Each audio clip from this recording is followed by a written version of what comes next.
This is the I Read Comic Books podcast, the very best comic book podcast for regular comic fans. I am your host, Mike Rapin. Joining me this week, two omniconscious beings who slip through the cracks at the end of the universe as we understand it, Paul Jasley. Hello, humanoids. And our very special guest this week, the one and only Dave Baker. Hey, thank you for having me. I'm so glad that you beautiful omnipresent beings were happy to talk to me today. Dave, you've been on the show before, but for the folks at home who don't know who you are, because before we get into comics, they got to know who you are. Could you tell the folks at home a little bit about yourself and what you've got going on right now? Sure. My name is Dave Baker. I'm an Eisner-nominated writer and illustrator. You might know me from books like Forest Hills Bootleg Society, Fuck Off Squad, Everyone is Tulip, Star Trek Voyager, Seven's Reckoning, and my new book, which is coming out from Top Shelf, February 13, Mary Tyler Moorehawk. Hell yeah. I think everyone on the show at least knows you from pretty much every one of those titles that you said. So very excited to have you back on the show. Very excited to talk about comics. So let's get right into that. Let me ask the two legally mandated questions that I have, and that is, how have you been? How have comic books been? And let me kick it right back over to you, Dave. I'm good. I've been doing a lot of press for this new book, which is fun. Hell yeah. And how have comics been?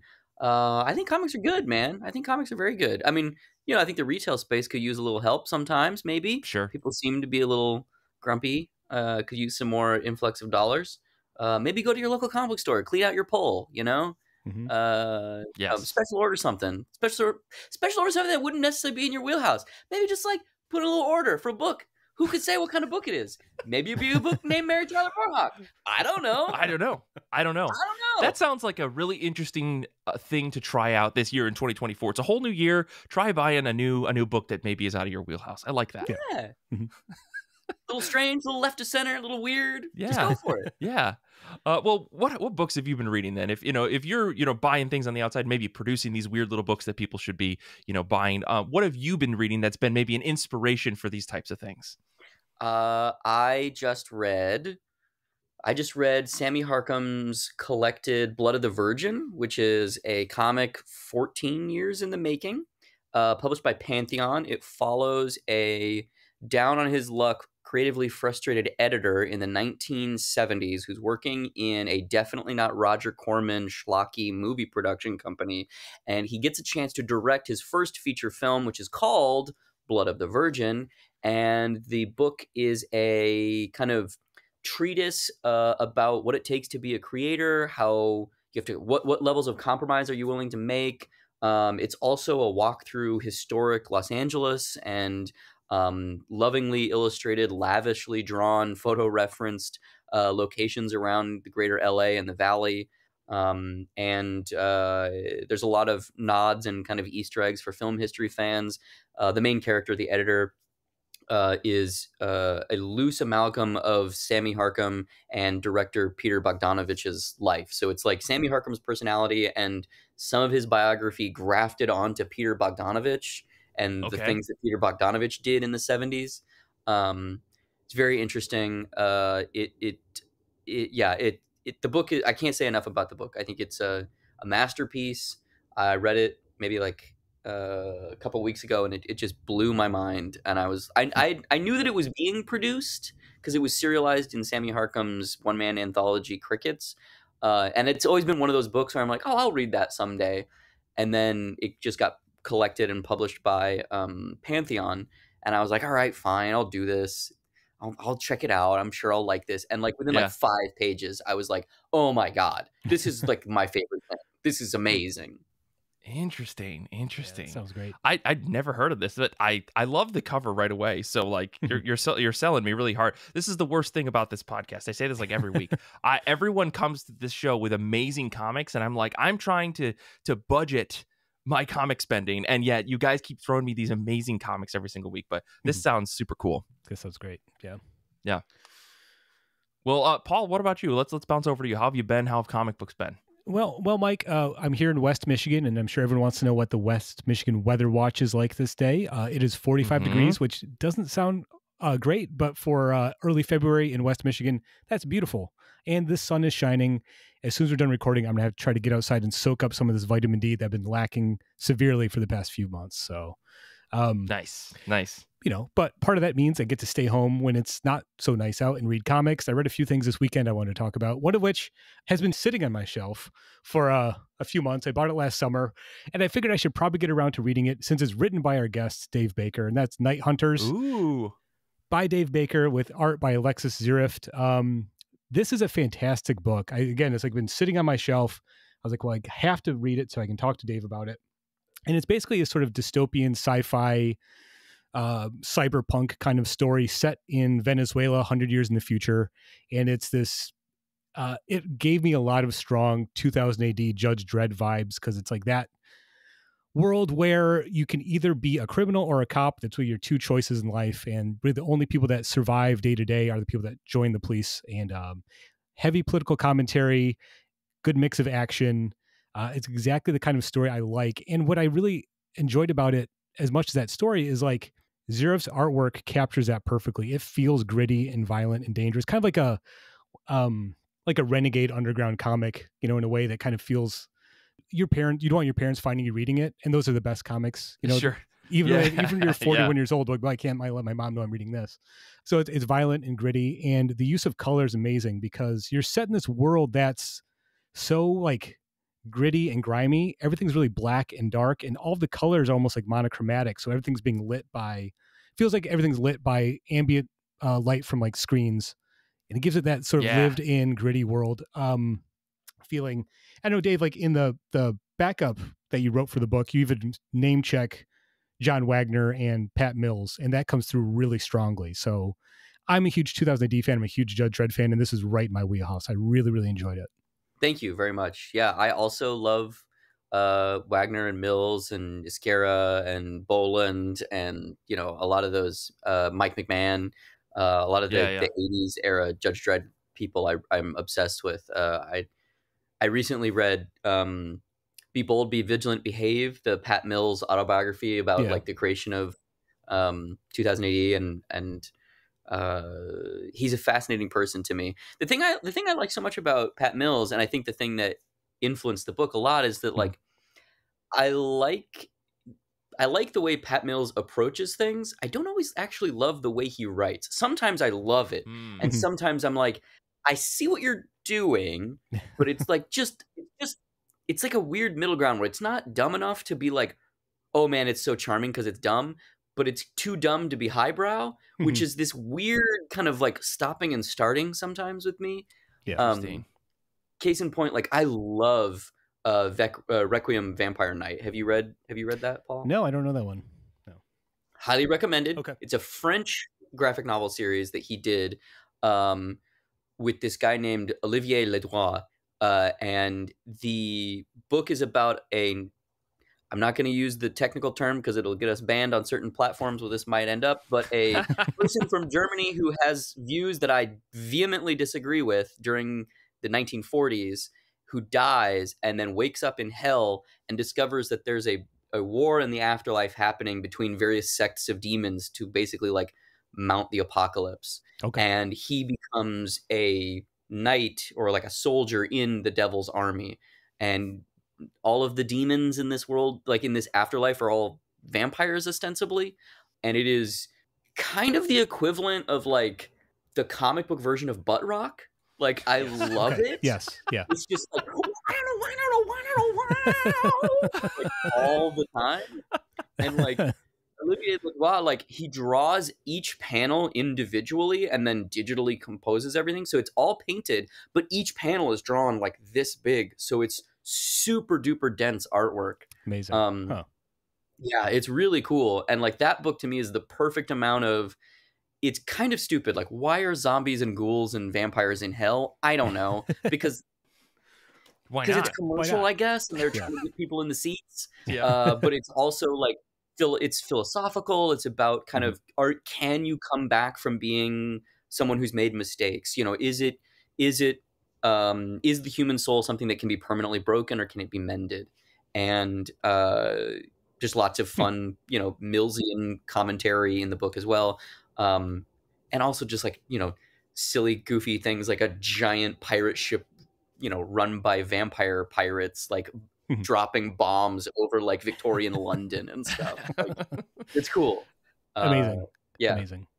No, I think one thing that also stood out about Night Hunters I liked was, on top of the sort of vibe that I like about that cyberpunk world, there is a strong sort of emotional story as well. You have these two brothers that end up on either side of the law. Like one becomes a criminal, one becomes a cop, and like they cross paths, and like it's not subtle. And I don't think a book like this should be subtle if you're making a point and like making political commentary, but it makes it engaging in a way that I don't think it would have been, or it needed to be, to get me to, to really engage with the book. Yeah. And I think again, like I love this sort of lack of subtlety. Again, speaking of Pat Mills, I adore Nemesis the Warlock because of that. There is no subtlety in the book, and that is just balls to the wall, the most metal comic imaginable, and it's better because of that. If he tried to be subtle with it, it would not work. Yeah. The lack of subtlety, actually, I think, Alexis and I are big genre film hounds, underground stuff. And we talked a lot about Albert Pune. Like, we were like, we're going to make, what if Albert Pune made a bootleg 2000 AD movie? So like our thing was, what, it wasn't going to have any subtlety. It was going to have the lack of subtlety from Pat Mills, but it also was going to have this kind of like strange, aggressive, we're going to make it happen. It might not be good, but we're going to make it happen approach that Albert Pune's movies have. And yeah, I mean, I think it was really jarring to put that book out because to me, it wasn't subtle like at all. And it was like this unthinkable thing, like what is the furthest thing that we can do to make fun of the situation that we're in now? And then it came out in 2020 or 2019, 2020, I think. And it was when there was all like Black Lives Matter riots across the country and protests. I want to be clear. Yeah. And like there was so many like just constant news footage of just like Gestapo'd, jackbooted police officers marching through the streets. Like, it was terrifying. And it really felt like, oh my God, this is so much worse than the joke that I was making about how we're being oppressed, like fully. So yeah, it was a little jarring. And I think the single issues reflect that too. Like if you read the single issues, in the back of all of them, there are like these essays from me that just get like so just increasingly more depressed and freaked out over the course of the run. Yeah. Fair enough. Yeah. Oh man. Well, I mean, you couldn't have predicted something like that to come out, like as you're like, I have this idea because I'm starting to see things, and then it like actually comes to fruition, like unbelievable. I feel like there was a lot of fiction that was coming out around that time that like suddenly had to go, oh shit, what did we actually write? Did we like will this into existence? Right. Totally. Just terrifying. I can't imagine, to be doing something like that. So hopefully you're okay, Dave. We're still out here, man. We're still out here fighting the good fight. Yeah, exactly. Well, let me talk about a book that I read recently. I read this book called Apocalypse 4 Part 1. This is by Claire Connolly, who does like a lot of independent comics. The story of this book is like in the far-flung future of 20XX, Earth has been mostly destroyed by natural disasters and war. Now gods and monsters look to save what's left of Earth and either create it anew or destroy the planet once for all. The Apocalypse 4, though, are here on Earth to save it from the wackos using their supernatural, super-powered, super cosmic powers. This is like the most bonkers book, like from the get-go. Like page 1 is just explosions in dark ink, and like the Earth is this wasteland, and everybody's got some sort of superpower of some kind. It's incredible from start to finish. I've been reading Claire's comics since like 2015, like a long while back on the show. Longtime listeners may remember a book called Black Eyes, still one of my favorite like silent-ish comics that you can read. It's all done in black and white. It's absolutely phenomenal. Claire did a tattoo for me recently. Like she's now also is a tattoo artist.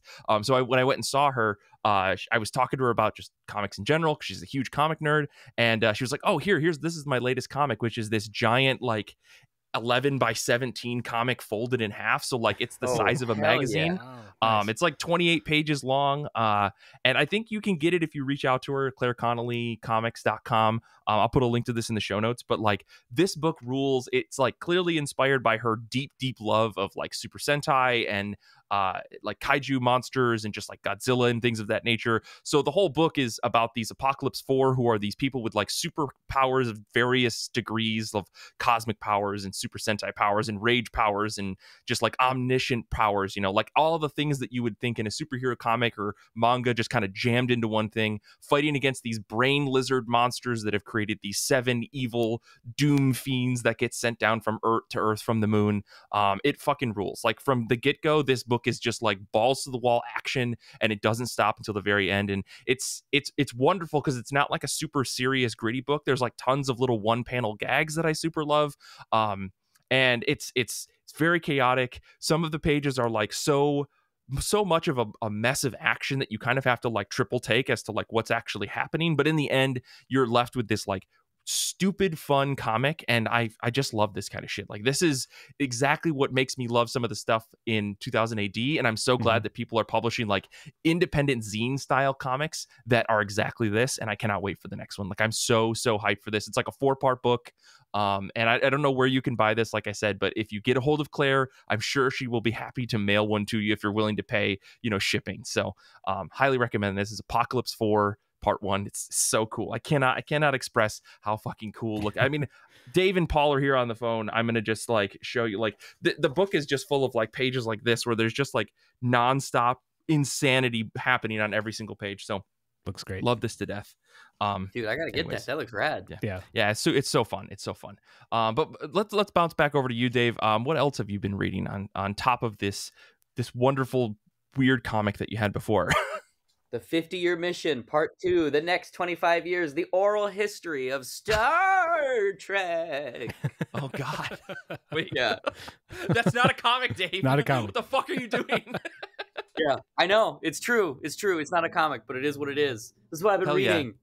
This is what I've been reading. It's by Mark A. Altman and Edward Gross, and it is an oral history of the second 25 years in the long storied franchise that is Star Trek. I'm a huge Trek person. The thing that's so interesting about this book is that some of the people in this book are at that point in life where they are still alive, but they give 0 fucks. So there are Great. There are some stories in here that are fantastic. That is why this book is like 6 inches thick, right? Because it's just unhinged interviews. And this is the second part. So that I've already read the first 25 years, and it's the exact same size. Hell yeah. But this is the second 25 years. Wow. There's many stories about what a misogynist and racist Gene Roddenberry was, which I will spare the listeners. But man, that guy said some crazy stuff in the writer's room. Okay. There's also some really great stories by Ron Moore about the making of Star Trek Generations, which is one of my least favorite movies. But when you learn what they were dealing with, it's understandable why it's one of my least favorite movies. Okay. Yeah, it's fantastic. Highly recommended if you're into, boldly going Final Frontiers and or maybe just, beaming up. If you're into any of those things, this will be the book for you. Okay. Yeah. Out of context, that's either a sex move or it's something about Star Trek. So I appreciate that. Yeah. Who can say? Who can say, Mike? Who can say? No, that's cool. So, okay. So clearly you're a big Star Trek fan. So what was it like to actually sit down and like put pen to paper for a Star Trek comic? Right. Oh, it was great. It was super fun. I was a little worried going in because I thought that, I know stories about CBS and sometimes they have specific ideas of what they want the books to be. And sure. My experience was not that. My experience was very positive. They really had almost no notes. And the only real note they had was like, they wanted me to change the word insurrector, which I was like, I feel like it's Star Trek. We can just make up a word. They're like, no, it's not a word. And I was like, how do we know it's not a word in this alien culture? They're like, no, it's not a word. And I was like, you know what? I'm not going to fight this. Like, if this is the only thing you guys are worried about, sure. Insurrector right. doesn't need to exist here. But Gotcha. yeah, it was really great. My story is a Voyager book. It takes place in the middle of the 4th season of the show. And I treated it like I was doing like a weird like war documentary where I was like, I could tell you which episodes it takes place in between. There's a guys, I know you're not that hardcore Star Trek, but there's a big thing, thing that happens in season 4 where Janeway gets her hair cut, and they've never acknowledged it in canon. Why or what was the lot? Why did she get her hair cut? And so I added a whole scene where her and Tuvok are talking about her new haircut, because I was like, this has always bugged me. It's always bugged me. They never like mention the fact she cut her hair. This is the most Star Trek thing I've ever heard in my life. Yeah, Dave, I love it so much. Yeah, it's always something I was like, and also part of the reason I did that is because my book, the editorial edict was like, we want you to pitch something that has to do with 7 of 9. And so I pitched something, and 7 of 9 is the protagonist, and it's very much in line with like The Outcast or Sim. If other people that are not you two are familiar with Star Trek episodes, where there's a member of our crew that goes onto an alien ship and has an experience with the alien culture and like befriends one of those aliens, and we learn the flaws in their society, and it reflects the flaws in our society, and we all have to try and grow and evolve as beings, right? Sure. Acknowledge our flaws and move forward through them, right? And that's a trope. That's one of those, it's a inner light, or I should stop. There's various tropes. There's buckets. I'm following you. I'm following you on a lot of this. I know a lot of the tropes of Star Trek. I just don't know the like finer details of Star Trek. Yeah. How about that? So there's various buckets where they've in previous generations, no pun intended. There's been episodes that have been very successful, and then the format of that episode has been mimicked in other series. Gotcha. Case in point, the original series Naked Time, where a virus gets on the ship and drives everybody crazy, and they act kind of drunk and out of character, versus the TNG episode The Naked Now, which a virus gets on the ship and everybody acts drunk and kind of out of character, right? Yeah. So I wanted to do that, right? I was going to do a 7 of 9 story where she goes on this alien ship and they have the Star Trek thing where we all have to grow. The only problem being my favorite character is Tuvok. So I was like, I'm gonna work Tuvok into this goddamn thing somehow. And so the opening of the thing is him and Janeway walking in a little beat before a major scene, walking down the hallways of the Voyager, and he's like, I noticed that you have got a haircut, Captain. And she's like, yes, the wall wasn't working for me. I don't know how it would. I don't know. I'm not sure. It's short. It's too short. I don't know. And he's like, the parabolic curves complement the cheekbones of your face. So that's all I wanted. You got your moment in the comic. Totally. That's awesome. That's amazing. Oh, I don't even know where we are right now. Let's see. Paul, let me jump back over to you. Sure. What else have you been reading? I read this obscure little indie book called Action Comics. I don't know if you've heard of it. It's the 1061st issue of Action Comics, written by Jason Aaron, and art by John Timms, colors by Rex Locust, and letters by Dave Sharp. It's a Superman story. I'm being coy. It's a Superman comic.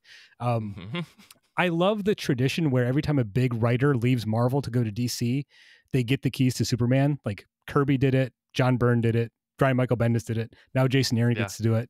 And I think Jason Aaron is a writer is a good fit for Superman. He loves telling big, over-the-top stories. And this is a big, action-centric, ridiculous Superman story that involves Bizarro. So, I'm always curious enough about Superman to dive in every now and again. I don't read it regularly, but I figured Jason Aaron is a writer who I think is a good fit, like I said, and I love the character Bizarro, so I figured I'd give it a shot.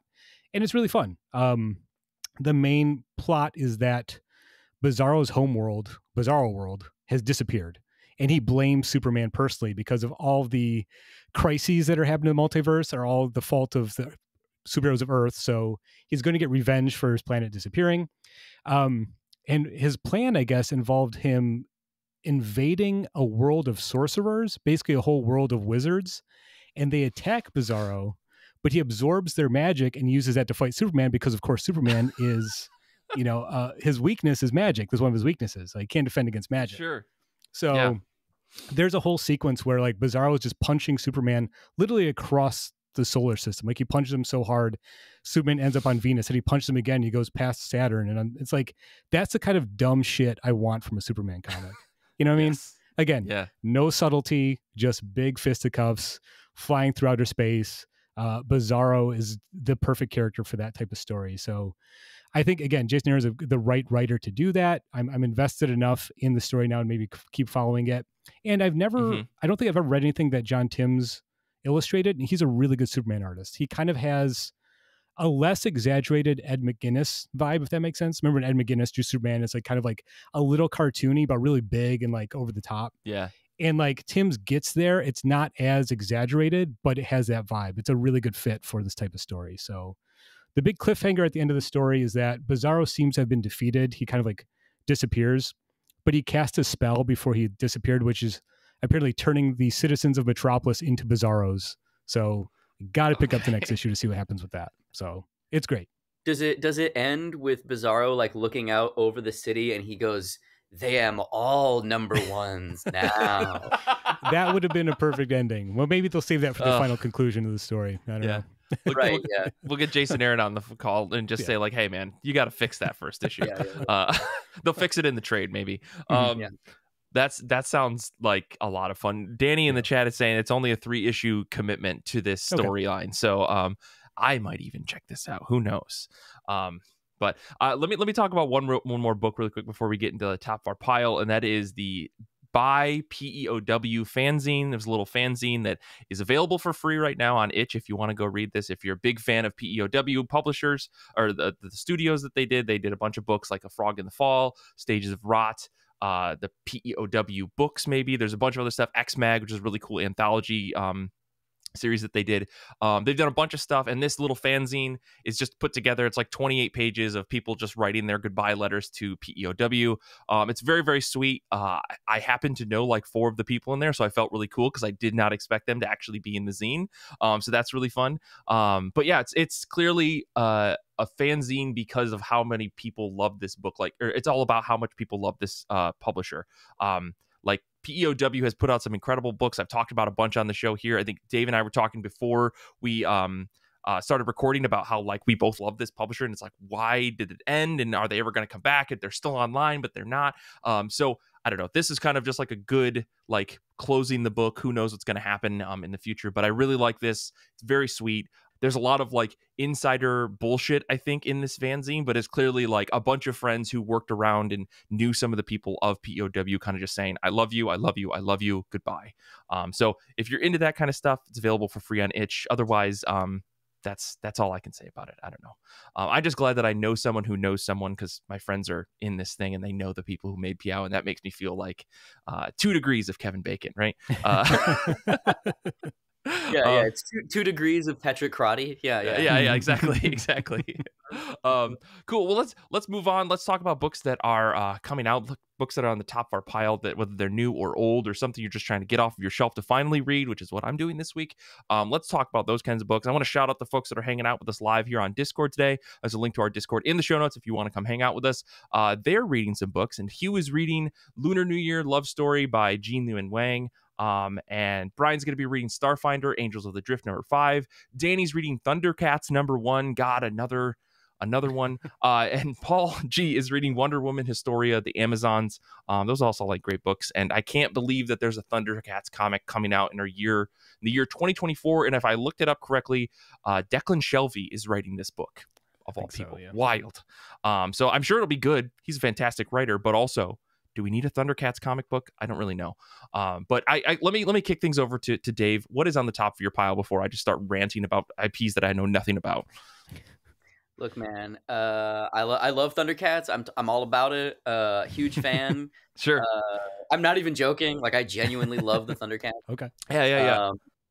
The thing I'm going to be reading this week is a book called The Drifting Classroom. It's a manga by Kazuo Umez. And frankly, I don't even know that much about it. I just know that it's a classic, and I picked it up and I was like, this looks cool, spooky, kind of manga, horror manga vibes. And I know that Junji Ito was obsessed with this book specifically, which is literally the only reason I picked it up. I mean, I'm aware that it is like a seminal manga, but I'm also aware that this is like his Rosetta Stone of like the thing that he was really obsessed with as a younger cartoonist. and it's also very thick. Apparently, I only read like giant tomes. I don't know. I could use a floppy comic here now and then. Yeah. I think we all go through that in like phases, where every once in a while we go from like, I just want to read single issues to like, I'm gonna only read books that are 600 plus pages, and that's the only thing I want to buy, right? Yeah. I just looked this up. This book was published in 1972, from 1972 to 1974. So that's bonkers. I guess like you said, inspired Junji Ito or whatever. But yeah, I like the plot summary that they give this on Wikipedia is very funny. It's like a kid gets in an argument with his mom, a burglar breaks into the school that he goes to steal money, a tremor shakes the school, and everyone gets transported to another world. Like, what the fuck? Great. Yeah, dude. Yeah. Let's just get right into it. I love that. That's amazing. Well, let us know. I don't know if I could afford to buy another book this large and put it on my shelf. So, Dave, let me know if this book is any good when you finish it. I would appreciate that. I will. Well, for me this week, I am pulling a book off of my shelf that it's been sitting on my shelf for a really long time. That is Last Comic Book on the Left, Volume 1. This is by the folks who make the last podcast on the Left podcast. So this comic is like an anthology similar to like a 2000 AD, which is really cool, featuring contributions from Marcus Parks, Henry Zebrowski with John McCrea, Elliot Rahal and Ian McGrinty, Bob Fingerman, Rick Veith, Tyler Boss, Noah Van Sciver, Ryan Cady, Morgan Beam, James Tinian IV, Tinian, I should say, Logan Faber, and Fan Comic. So it's a bunch of books, or a bunch of little stories that are taking a mix of horror and comedy and kind of just smashing together into little comic stories. I'm really excited to read this. It's like I said, it's been sitting on my shelf for a really long time because I bought it and just was like, yeah, I'll get to it one day. And it's just on the other bookshelf, and I just have yet to pick it up. And now I have 3 volumes of this because I just keep buying them and not reading them. But regardless, I'm excited to read this because I know these guys can put together a good comic. Specifically, Marcus Parks and Henry Zebrowski have put together a couple other books. Operation Sunshine is their current ongoing series that they have over at Dark Horse. It's a weird alternate take on vampires, which is kind of fun. But yeah, like with James Tynion, like Tyler Boss, Noah Van Sciver, a bunch of names that you've definitely heard us talk about here on the show before, all participating in this book. This is going to be a bunch of really cool comics, so I'm excited to get that. My guess is that it's going to feel like a Mad Magazine style comic, less than a 2000 AD comic, but we'll see. I'll let you all know next week after I read it, but I'm excited nonetheless. So, Paul, what about you? What's on the top of your pile? Well, top of my pile, and I'm cheating a bit because I've already read it. It's 2000 AD, Prog 2368. We got an advanced copy of this. Again, thank you, Tharg the Mighty, for giving us previews of 2000 AD. We appreciate it. I'm really enjoying getting back into 2000 AD. It's been a few years since I was reading it regularly, but I wanted to jump on for this current Judge Dredd story, which is A Better World. This is part 5 in this Prog. Written by Rob Williams and Arthur Wyatt, art by Henry Flint. And this is, of course, a story where they set up a pilot program in Mega City 1 where one sector, they're divesting funds from the judges and putting it into education and social services. And much to the Justice Department's chagrin, it actually works and reduces crime. But there are forces within the Justice Department and the conservative parts of Mega City 1, they're trying to undermine it. So it's a really interesting story. I love Rob Williams writing Judge Dredd. Henry Flint's a great Dredd artist as well. And this feels like a classic Dredd story unfolding, right now. It's great. And this is a very action forward chapter. The previous chapter has been more sort of political commentary, and this is a lot of Judge Dredd shooting people. So yeah, if you need both if you're doing a Judge Dredd story, So Okay. The other 2 stories in here that I really like. One is An English Astronaut by Paul Cornell, art by Laura Helsby.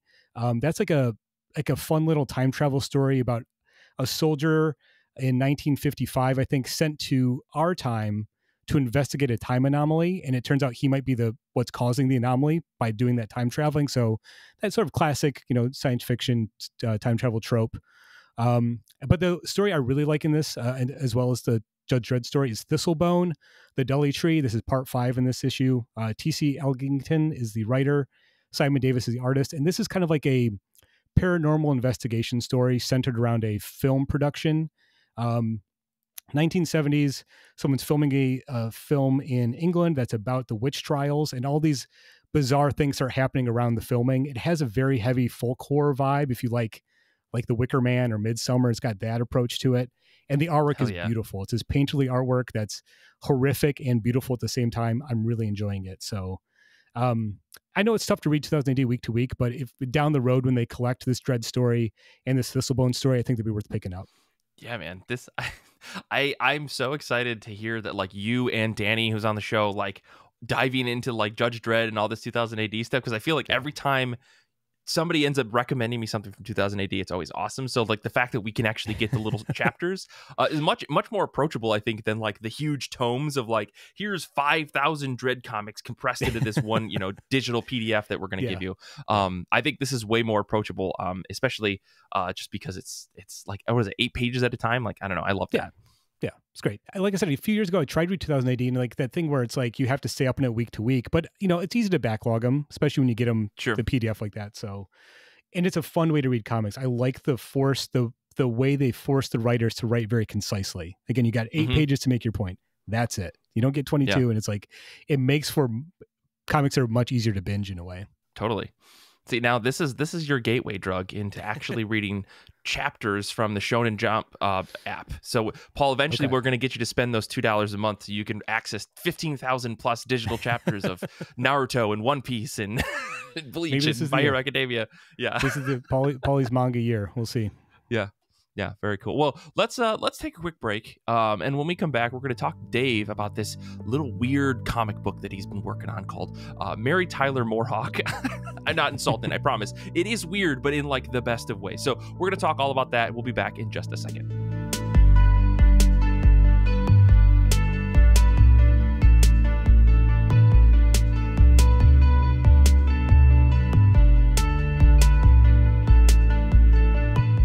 For our show this week, we are talking to our good pal Dave Baker today about this book called Mary Tyler Moorehawk, a book that on the surface is bright pink and really, really cool. And Dave's holding up a copy of it that has a beautiful gold emboss that says Moorehawk on it, using a logo that you think is really cool. And then you read the book and you realize it's very cool because there's a lot of things that go into this comic. So before I start to try to sum things up in what I think this book is about, Dave, I'm going to send things back over to you. And could you tell us a little bit about this book? Maybe what's the pitch you give people, and what can folks expect if they pick up a copy of Mary Tyler Moorehawk on February 13th?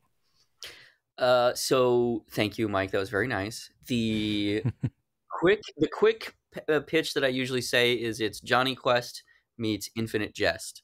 The longer pitch is it's a book that's split into 2 halves. One half is a comic book, the other half is a prose novel.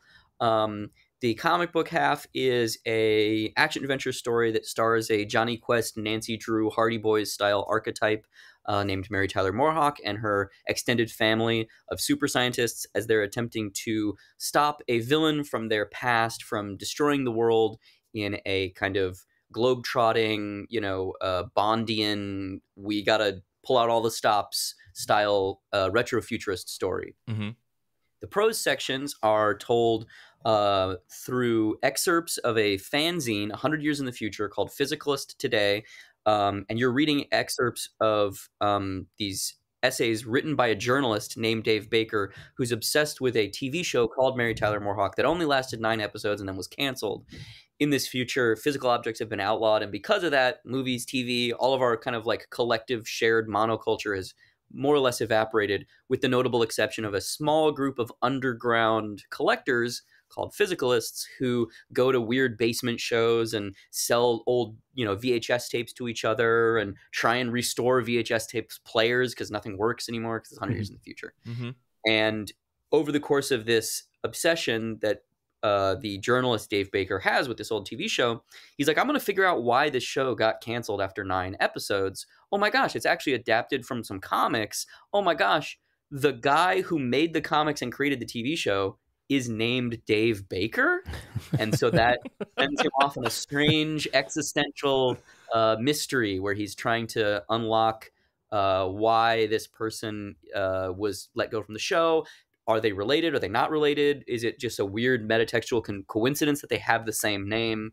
And things get weird. Yeah, I said weird because I read a bit of this book. I think the first 3 chapters of it, and it gets a little weird. I think a little existential, a little like the opening prologue that you deliver in this book sets up everything in such a way where I went, is Dave okay? And like, I think that's like the perfect way to kind of go into this, to be like, you know, obviously we're talking to you. You're a very cool, very sane, very normal guy. Going into this book, you definitely set up the premise to kind of say, like, I'm not sure if it's Dave Baker, you, the person writing this, or if it's a fictional Dave Baker, or if it's this other fictional Dave Baker, or how do all these layers stack on top of each other. It's a really fascinating way to start a comic. And it made me very excited to continue reading. I can't wait to get my actual physical copy, because this book that you've showed us is beautiful. It's huge. It's heavy. It's hefty. I love that. So I guess like my first thought is, and Paul, I promise I'm going to let you get to say something, but I'm, Okay. I'm very excited. So this book is very different than I think some of your other works, which are just have been straight up comics. Some of them have essays, like we talked about, like you've written some essays in the back of the comics, which is pretty standard practice when it comes to a lot of single issue books. There'll be some back matter that's very fun to read. But this book is a mix, right? You said it's essays, it's comics, it's a lot of footnotes, it's a lot of things that I think makes this book super dense but very fascinating, because there's clearly a world within a world and universes within dimensions that are all piled on top of each other to make this book happen. How did the creative process for this book, I guess, differ for all of your other comics? You know, like Everyone is Tulip, Night Hunters, Halloween Boy, all the other stuff that you've been working on. Well, Mike, this is the hardest thing I've ever had to do. Okay. Which is also like a weird thing to say when it's like an elective procedure. Like you've Sure. chosen to do this to yourself. Yeah. You know, but I think, you know, I wanted to make something that was literary. You know, like there's a lot of talk about kind of the limitless potential of the medium. There's a lot of talk about kind of how comics can be anything and how exciting that potential is, and I agree with that. And I wanted to try and do something that was fundamentally experimental. Like, obviously, in everything I've done, there's been little things here and there where I've been trying to experiment with the narrative mechanic or push some character thing or whatever it is. Mm-hmm. But I really wanted to kind of make something that was, frankly, literary. You know, I wanted to see, could I do it? I don't even know. I literally didn't even know if I could. Mm-hmm. But I read... I got obsessed with two authors specifically, Mark Z. Danielewski of House of Leaves and 50-Year Sword and a bunch of other novels that are very good, and David Foster Wallace, the author of Infinite Jest, Broom of the System, Pale King, and his essays specifically is what kind of broke it down for me, because he uses footnotes in his essays, specifically two essays, one called A Supposedly Fun Thing I'll Never Do Again, and another one called Consider the Lobster, where he is using footnotes to fracture the picture plane of the page of prose that you're reading, that when I was reading it, I was like, oh, I understand why he's doing it. He doesn't like comics. He doesn't give a shit about comics. Yeah. But the way that the space between the main narrative of prose and a footnote, it functions almost like a gutter in a comic. Mm-hmm. And I was like, I think I can manipulate this to make that kind of similarity or common shared mechanical DNA evolve even further. And that's when I kind of had this idea of like, oh, it'd be really cool to make a comic that had footnotes, which would get you into the rhythm of reading footnotes that would be kind of harkening back to like 60s Silver Age Marvel style footnotes of like, if you want to read more, find out in issue 71.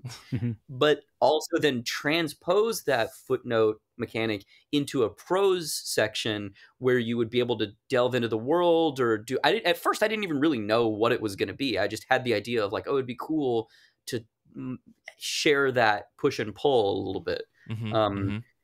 And then I spent fucking 5 years doing it. And yeah, it's fucking stupid, man. But I mean, the result is a very interesting looking book. I mean, and again, I haven't read the whole thing. I've skimmed through where I think I start to see things break down in a very interesting way. Some of the pages I just was scrolling through on the PDF that you sent over, and I was like, "Whoa, what the fuck's that? How do I get here?" Oh, and I told myself to stop reading it, you know, just because I was curious to see how the like back and forth would continue through the story. And it seems like it goes a little off the wall, so I'm very excited to see where it goes. It evolves. It Yeah. evolves. Yeah. Interesting. I don't. So you've name checked, Infinite Jest, and I think the similarity between the names of the author and the character that you do is similar to City of Glass, the Paul Auster book. So you've got the literary allusions. I'm picking them up. I know that stuff. I'm curious. You mentioned being a film fan as well. Are there any films or any other books that you think maybe inspired this type of meta narrative, approach? Oh, no fucking with that. So 100%. Yeah, there's a giant list. You got all day? Like, let's do this, big boy. Come on. Sure. But I think the main one, so on the back, I know you guys don't have the covers in the PDF that you have, but the back is a quote from Earl Mac Rausch, the creator of Buckaroo Banzai. Oh, okay. Yeah. Okay. I spent like 2 years tracking this dude down, and he did not disappoint. He's just as unconventional and strange and weird and beautiful as you would want the guy who made Buckaroo Banzai to be.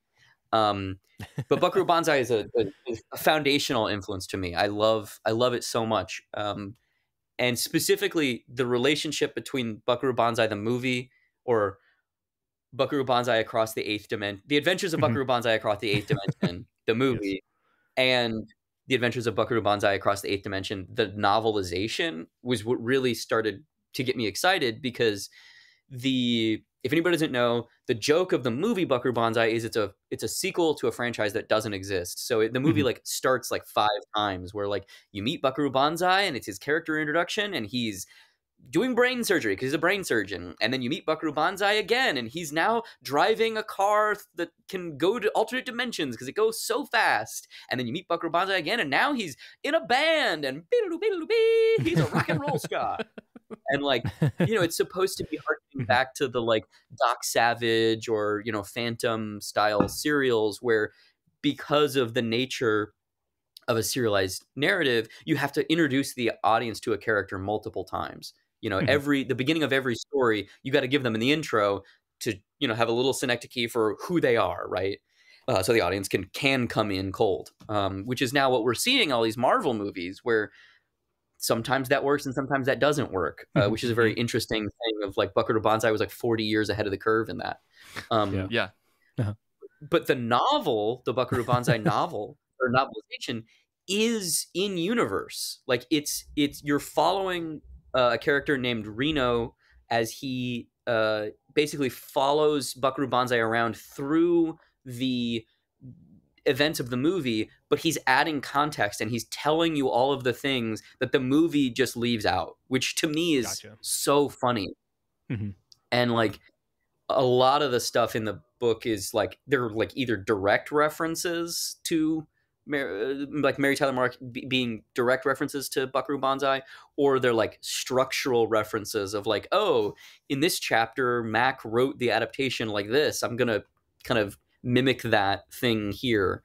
And I mean, case in point, like the first chapter is titled "Find the Jet Car," said the president, which is the title to the unused initial screenplay that Buckaroo Banzai came from, when his name was Buckaroo Bandy before it was Buckaroo Banzai.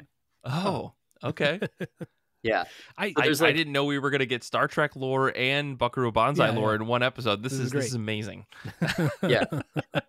But there's a bunch of stuff like that in the book from various things. Like there's a big theme in the book too of kind of like unfinished projects or abandoned projects. And so the title to chapter 2 of the comics section, which I think is chapter 4 in the book, is Crystal Hell, which is the title to the unused Dr. Mordred movie, which if anybody doesn't know, there's a bootleg Doctor Strange movie called Dr. Mordred starring Jeffrey Combs. And they were going to make a sequel called Dr. Mordred: Crystal Hell. And which there's no information on it. Like there's like I think like an outline, and that's it.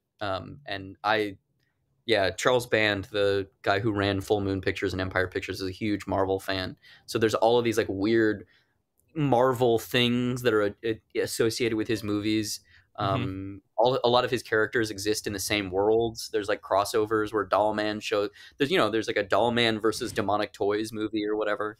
So I like that. I like the mixture of it's very literary and we're all using fucking 90 syllable words, and also like Albert Pune just trying to make a movie over a weekend using money that he was given to do reshoots for Cyborg 2, where it's like we'll do the Right. reshoots for Cyborg 2 in like a day, and then we'll keep the camera and the crew over the weekend, and we'll use this extra $10,000 to make an entire feature film. Like, Incredible. there's just a mania that is associated with that I really, really love.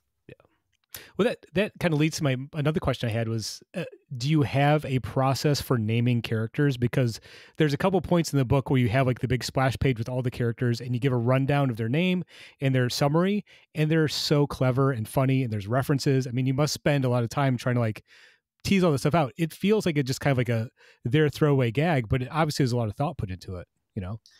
Yeah, totally. I mean, in both sections, honestly, like there's, you know, in the comics stuff, a lot of those characters have now, frankly, most of those characters were just a character design that I drew because I like doing big double page splashes of a bunch of characters.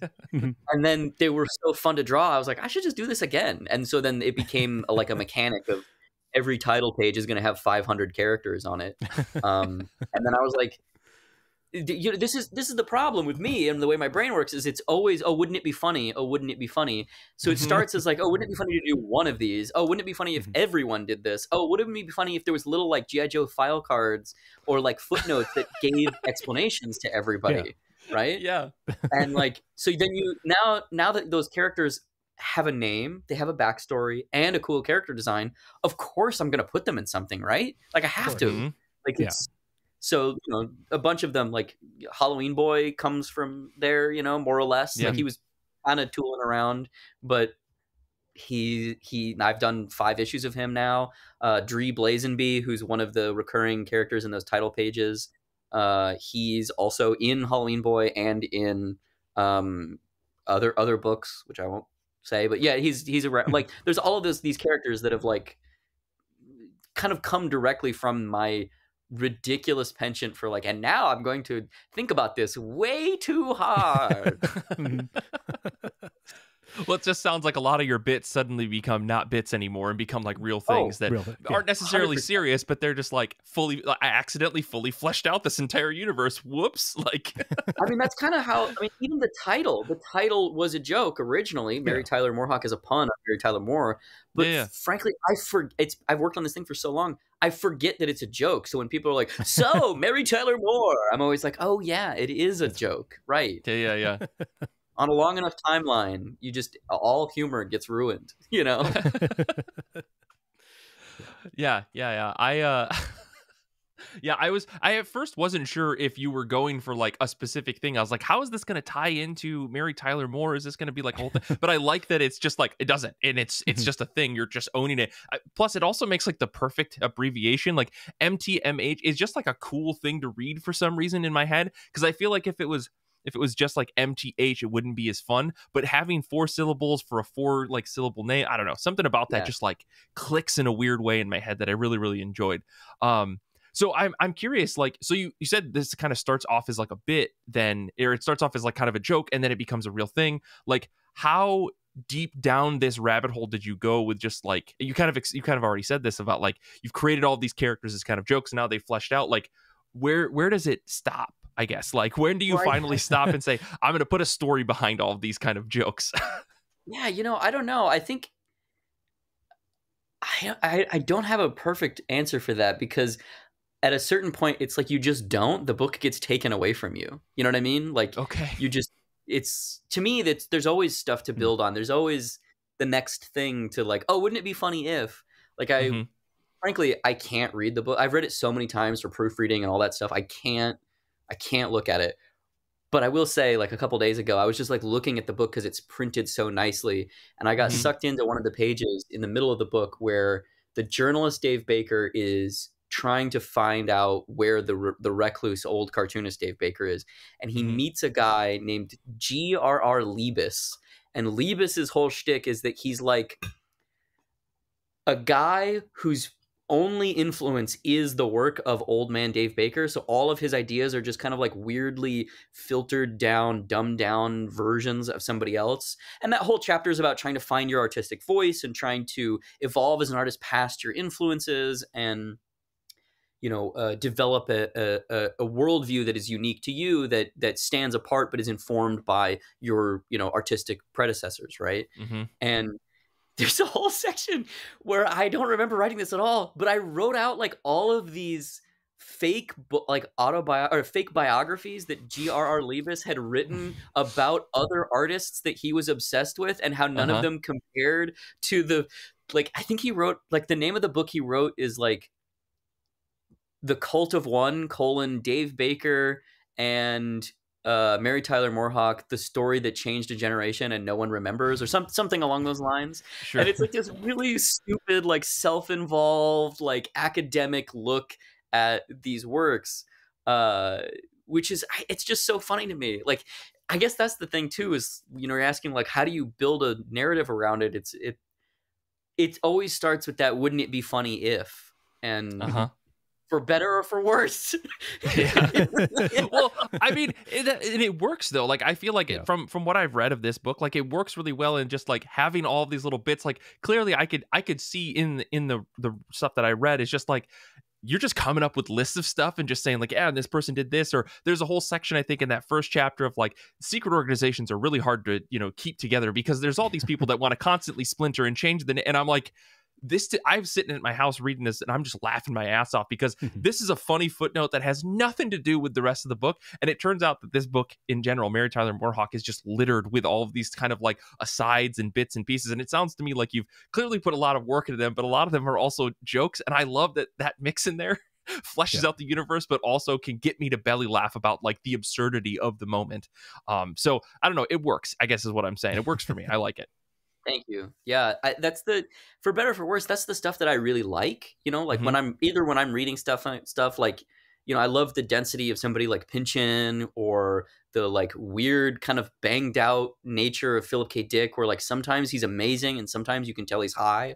Like, you're just reading a book that this person wrote fully stoned. And I like that when you're either comics or prose, I don't think it's exclusive, but when you get a view into the inner life of the person that is making the thing, and that, you know, the work becomes a reflection of who they are, is really fascinating to me. And, you know, this book specifically is, like I said earlier, you know, it's been the hardest thing I've ever done. And maybe that's because it's in some contexts the most personal. I don't know. Okay. I don't necessarily fully agree with that, because I've put myself in a lot of the other books I've made, but I think that there's the fact that I'm not collaborating with anybody. There's no one to say, hey, we probably shouldn't do that. So it's just like me stacking ideas. Like, there's an improv comedy idea that you shouldn't have a hat on a hat, meaning you shouldn't like make a joke and then have another joke or another idea on top of that joke. You should let it exist. You know, you don't wear two hats, you only wear one. And I think it's pretty apparent that my desired aesthetic is, oh no, it's not funny to have a hat on a hat. It's only funny to have 9 hats. Exactly. Yep. Yeah. Yeah. I mean, I have a bit about the Dave Baker-ness of this book, but I'll jump over to Paul before I open up I think what will be a can of worms. So, okay. This is maybe a minor question, but it stood out to me when I was looking at it, and I can't wait to get the physical book. I have to say, like, I'm trying to read the PDF and just not working. I need to get the actual book to really appreciate it, I think. But a lot of your work, you do use this monochromatic color scale. Like, the whole book is, most of the comic sections are this pink. Is there a reason you chose that particular shade of pink? Because it's very striking. It's not like the most pink, but it's very pink, you know, and it's not subtly pink. Very pink. You know, it's like the right shade of pink. Yeah, it's very pink. So one of the reasons why this project was so hard is because I basically had to reteach myself how to do everything. So this project is me kind of in some ways experiencing a spiritual heat death and then a rebirth, in terms of, I spent 3 years working on another graphic novel. It came out, it did fine. It was fun. I liked it, but it didn't really connect with readers in the way that I was hoping it would. And also it fucked up my hand, because I inked a lot of it with a specific type of pen that I shouldn't have been inking with, because I liked the line, but I knew that it was not, that I was having to press harder, and it really messed up my hand. And so because of that, I was like, okay, going into this new project, there's going to be a couple design remits that I know I need to do. I need to get faster. I can't spend 3 years on a book, and then I spent 5. I need to figure out a way of making comics that doesn't involve inking because it's messing up my body. I want to digitally color, but I don't want to full color a book because that defeats the purpose of trying to move faster, right? Mm-hmm. So I'm not even going to say I invented this. Other people have done it before, but for me, I had to figure out trial and error how to invent a workflow that would basically function as me drawing my construction lines in red architectural pencil, my finished lines in a mechanical pencil, pulling it into Photoshop, taking out the red so that it has a finished pencil look, upping the contrast so it's a little bit crispier, so it looks finished, and then pulling it into a Procreate and coloring it digitally. And I knew that I wanted to do that with a single tone for expediency, time, but also because I just really like that aesthetic of a single drop color. And the pink, I like pink. I've noticed. Yeah, I mean, Fuck Off Squad is pink. This book is pink. It's your aesthetic. I like it. This is my backpack. Oh, pink backpack. Yeah, like I just like the color pink. Sure. And I think that there was that kind of rebirth or retooling of things multiple points in the book. All the colors, maybe not all, I would say 70% of the colors I actually did with my left hand because my right hand was so messed up after having drawn everything that I had to do it with my left hand, which I am not left-handed, my friend. I was going to ask. Okay.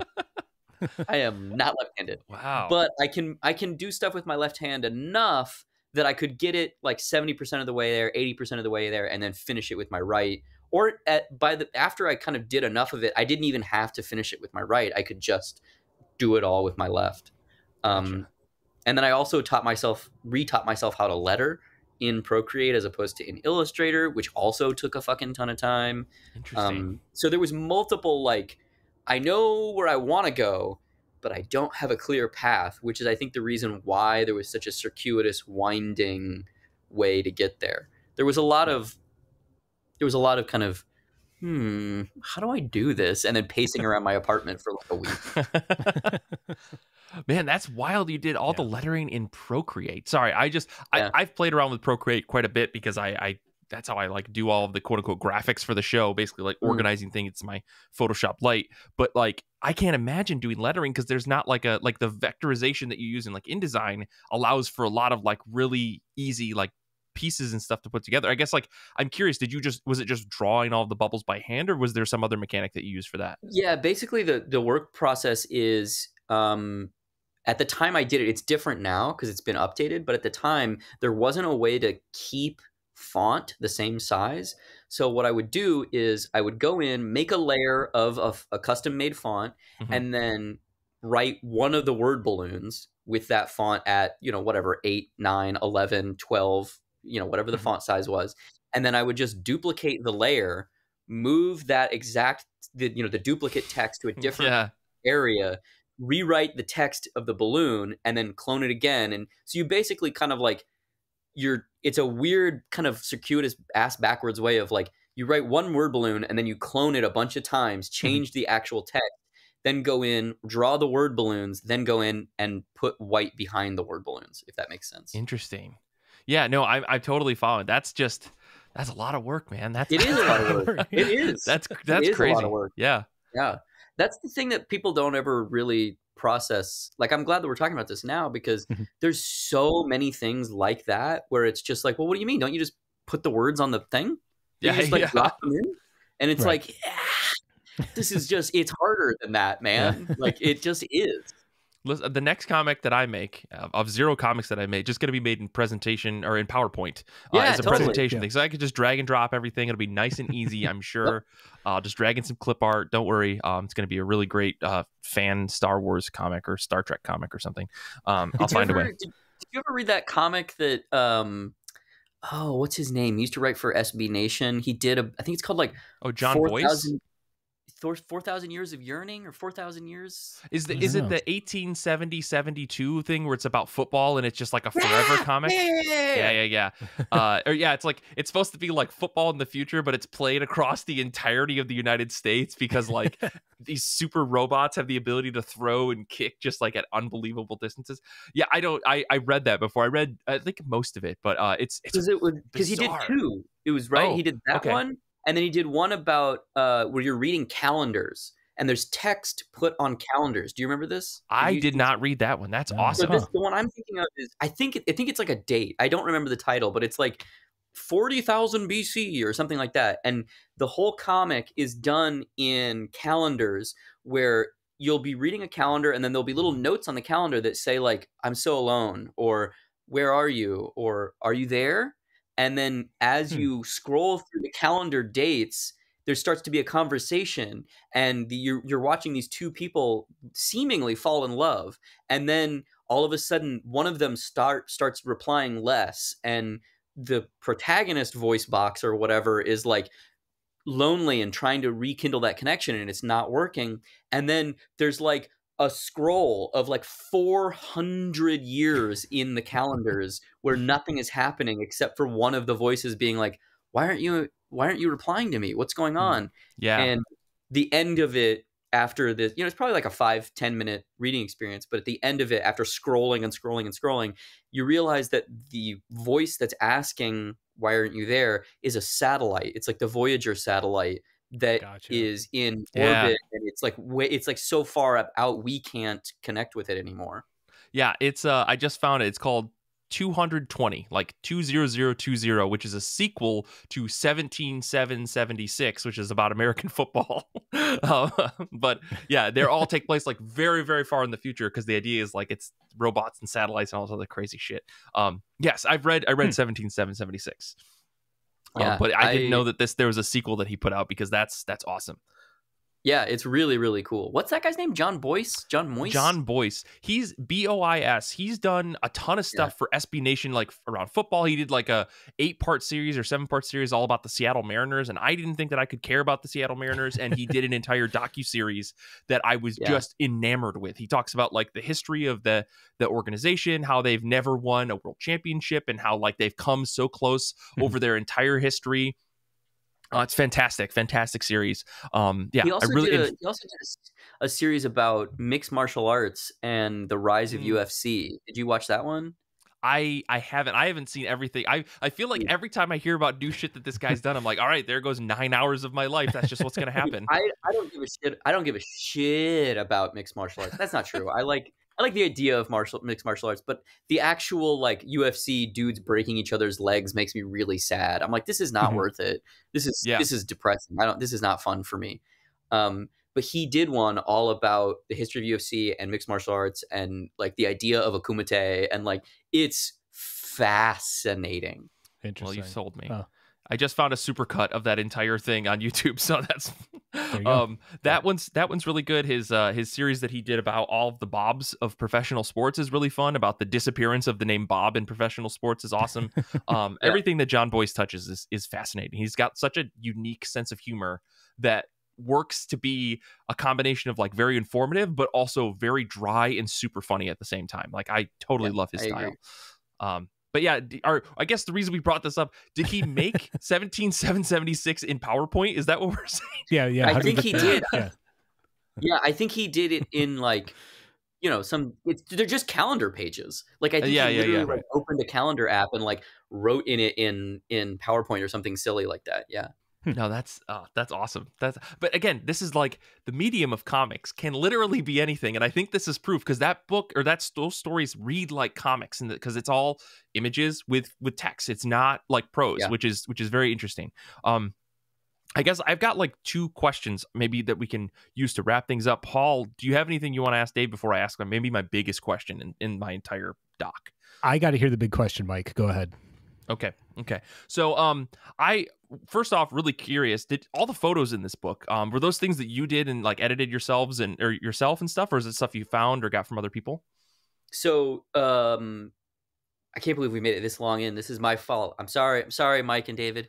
My friends Mike Lopez and David Catalano were instrumental in this project. Mike Lopez did Gotcha. all the graphic design, and David Catalano is an amazing photographer and a musician from New York. And I had met him at a convention years ago, and we'd stayed in touch. We have a lot of common interests, and a lot of the aesthetic and even just the ideas for where things could go come from his photographs, where he does these really haunting, ethereal, just like mournful photography of houses. And initially I was like, oh, it'd be cool if we did a project together. I'll use some of your photos and I'll write stories about the people who live in these houses.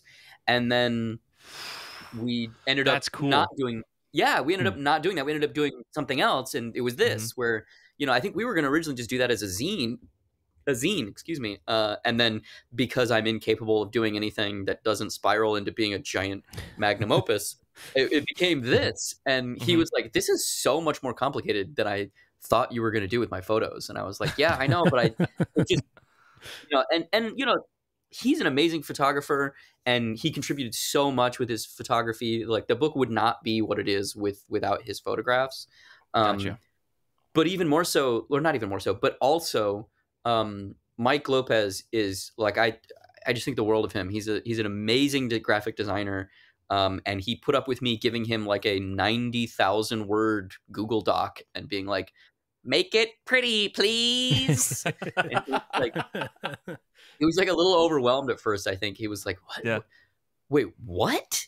We just normally make comics together. I usually just lay out your comics files. What the fuck is this? And I was like, I know. Okay, so it's going to be a comic, but it's also going to be a novel. There's sections where we're going to have to like, fuck with the form. Like this is, and then I basically wrote him like an outline of the book that I had already written, where it was like, the book was done, but okay, so we're going to do a title page that's this, and then we're going to have a title page that has the Tibetan definition for tulpa on it, and then we're going to go into the comics, and then we're going to go here, and it's going to have this, aesthetic of like a mix of a weird hardcore zine from the 80s and also like a Japanese tokusatsu magazine or like a street fashion magazine. And also I want it to be kind of like strange and like high fashion, look, or like a record, and he took all of those ideas and really kind of mushed them together and constructed the framework that all of my ideas lived in, Interesting.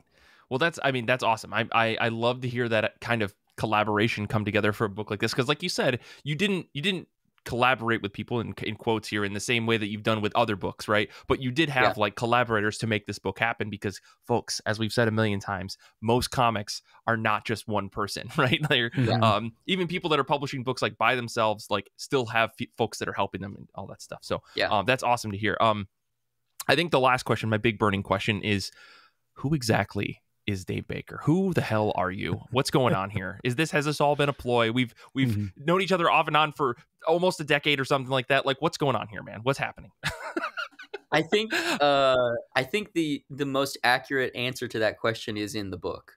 I think there's also a component of this where when I first sold the book, I was like, oh, it'd be really fun to do all of the press tour stuff and all the interviews in kayfabe and like pretend that I don't know anything about it. And then it just showed up on my doorstep, which it did. It totally just showed up on my doorstep. I've been lying this whole time, kayfabing that I spent 5 years making it. I didn't. It showed up on my doorstep from the future. Right. But I think that's one of the reasons why it's a little difficult for me sometimes to figure out exactly how to talk about it, because the book is really dense and it is a lot of me, like a lot of my interests, a lot of my grievances. And also the book is kind of about the cycle that a lot of creative people get into where they become lost in a maze of their own making. And I 100% got lost in a maze of my own making while making this book. Like, I think it's there's periods of it where you can just tell that I'm losing my mind, being like, this is never going to be finished. It's never going to be published. I just wasted all this time and effort. Like, what the fuck am I doing with my life? Sure. And I personally like buck against the idea that you need to suffer for your art. I don't think that's healthy. I think it's toxic. But I think that there is a tendency in the artistic inclination to have a penchant for a personality that does suffer for art sometimes. And this one I did. This one I fucking suffered for. Yeah. But I feel like it wasn't intentional going in, right? I think maybe you went in with lofty goals, and unfortunately you suffered for it. But but no, I appreciate the answer on that. I mean, obviously weird answer to round things out on, but I like that. I was also very worried that we were going to come into this and you were just going to be a totally different personality. So I was prepped in my mind to just throw all the questions out the door and then see how far we could go with this Tim and Eric, bit. So yeah, that's awesome. Well, Dave, this is fantastic. I'm very excited to read this book in its like physical form when I get it in my hands. I'm really excited to look at those pages and be in awe of the combination of everything that you put together for this book. And I think all the folks out at home should go check this book out. Make sure that you've talked to your local comic shop or wherever you get your comics to get your copy, because I think this book reads great digitally. Paul and I got to look at it digitally, but I think it's going to look even better in person. It's one of those rare times where I'm like, I gotta get the physical of this. You showing it off here on the call is incredible. So Dave, thank you so much for reaching out to us and making this happen, man. I'm so hyped for this book. Yeah, thank you for having me, Paul, Mike. Lovely to see you both. Hopefully I'll see you in Chicago. Always. Yeah. Well, and that's the thing, I guess, for folks at home who want to reach out, maybe check out other things that you're working on, where can they find you on the internet? If they want to talk about this book or the other stuff you've got coming out, where can they find you? Yeah, I feel like we said it before, but I'll say it one last time. February 13, Mary Tyler Moorehawk is coming out in bookstores. Or maybe it's February 14. I think book market is 13, comic book store market is 14 for some reason. Yeah. I don't know. So basically, 13th or 14th in February is when it comes out. If you want to find me online, you can do so on the socials at xdavebakerx. You should also follow the I Read Comic Books TikTok account. It's very fun. Whenever these homies pop up in my feed, I watch them and I go, I know those guys in the real world. And then if you want to buy my books from me, get a little signature, you can do so at my website, heydavebaker.com. Halloween Boy, all my other books, they're all there. Awesome. I'll make sure to put all those links in the show notes so folks can go follow you. I mean, you're very active on TikTok. I always appreciate seeing you coming up and talking about your books and talking about the creative process and all that stuff that you've made. It's crazy. I feel like for a while there, it was just like every other week there was like, hey, I made this new book. Here's this other book that I'm working on. Here's me drawing this character. I love to see that stuff. So it's very active over there on TikTok at least. So cool. Well, to wrap everything up here, as always, you can follow us on the internet. We've got all the different things. We've got a Patreon at patreon.com/IRCB podcast. You can subscribe to our YouTube. We've got a TikTok. We've got our Discord. We've got our Goodreads. The Goodreads reading challenge just started. There's like 16 or 17 amazing books that we've got on that list that we really want people to read. I've read 2 so far. I'm going to complete our challenge this year. I've determined it. I've got till December. I can't understand why I wouldn't be able to do that. You should too. Next week's show is going to be me and Kara talking with another special guest, our good pal, Pat Loika. Photographer extraordinaire, has put out a bunch of books or a bunch of photos online and 1 or 2 art books of all the cosplay photos that he's done. He's an amazing photographer. Infinity Shred is the best band in the universe. They do all of our music. We can't thank them enough. Zander lives in the space between footnotes, always ready to provide you with a little fun fact about the world around you. I want to say thank you to Brian for proof listening. Thank you to everyone listening live on Discord. Thank you for checking out the show and listening this far. You're a fantastic human being if you listen all the way to the end of the credits. Until next time, comics are good, and so are you.